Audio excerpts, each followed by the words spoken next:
Let's talk about something that gets tangled up in so much judgment and misunderstanding: addiction. In this explainer, we're going to try and reframe it, not as some kind of moral failure, but as a deeply, deeply human experience. And, hopefully, we'll find a more compassionate way to understand it. Wow, that's a powerful place to begin, isn't it? It completely challenges that typical image of addiction as this scary monster. Instead, it asks us to think, well, what if, for a lot of people, it actually started out as a solution? You know, a way to cope, a way to just feel okay when nothing else was working. To really get this, we have to make a super important distinction. We're not just talking about a bad habit here, like biting your nails. No, this is something much, much deeper. And here it is. This is the core idea we're going to be working with.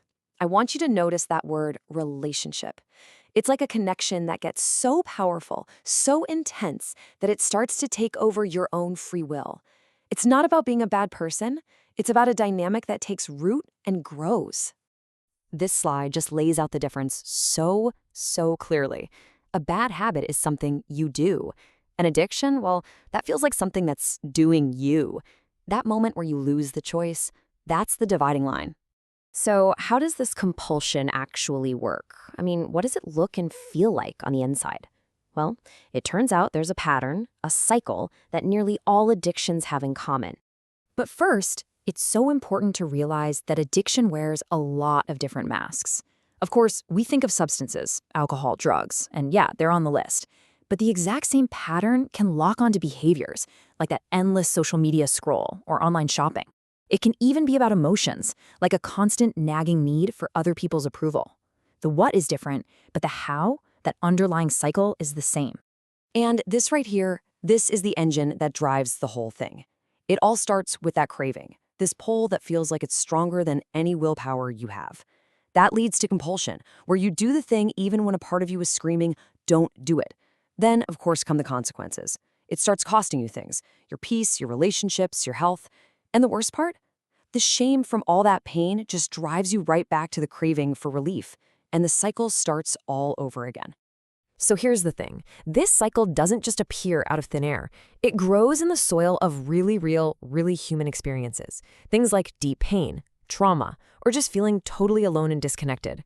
Sometimes it's just a way to avoid feelings that are too big to handle. Now, this isn't an excuse, the sources made it clear about that, but it is a vital explanation. Okay, this is where we're going to turn the lens inward for a moment. The next few slides have some really direct questions, and they're not here for judgment, not at all. They're just for a little honest reflection, to see if maybe a choice in your life has become something more. Just think about a behavior or a substance in your own life for a second. When you feel stressed out, or sad, or even just bored, is this the first thing you reach for? Is it your main tool for managing those tough emotions? Secrecy and shame. They're huge red flags. Do you ever find yourself downplaying how much you do something, or even hiding it completely from the people you love? And this one gets right to the heart of it. Have you ever made a promise to yourself, okay, that's it, I'm gonna stop, or I'm just gonna cut back, only to find that you just couldn't? And finally, what's the real cost? Has this thing that maybe once felt like a friend, a helper, has it started to take away the very things that make your life feel full and meaningful? You know, if you found yourself answering yes to those questions, then that thing that started as a simple choice might not really be a choice anymore. It might have become a chain. But here's the hopeful part. No chain is unbreakable. The source material here is actually incredibly optimistic. It shifts our focus away from the problem and onto a gentle, compassionate, and really practical way forward. So this isn't about just gritting your teeth and white-knuckling it. It's about taking real, deliberate steps. It starts with just looking at it honestly, without all the shame. Then getting curious about the pain underneath. And this third step is so key. It's not just about removing the old habit, it's about replacing it with new, healthier ways to cope. And so importantly, it's about asking for help and being kind to yourself along the way. I want to just pause on this one, because this is one of the most powerful reframes in this whole idea. Setbacks, they're gonna happen.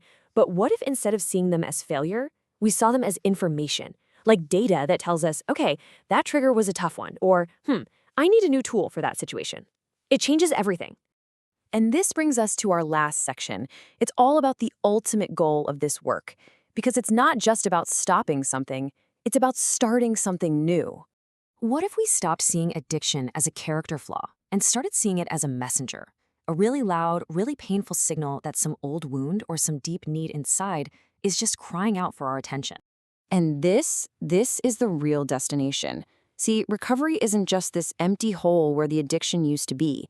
It's the process of filling that space back up with you, with your choices, your values, your freedom. It's about coming home to yourself.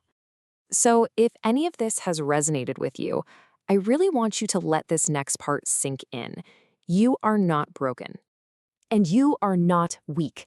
This struggle is proof that you're human, that you've been in pain, and that you have been doing whatever you could to survive it. And most importantly of all, please remember this. There is hope. There is help. And there is a way through. It doesn't have to begin with some huge, dramatic gesture or a life-altering decision.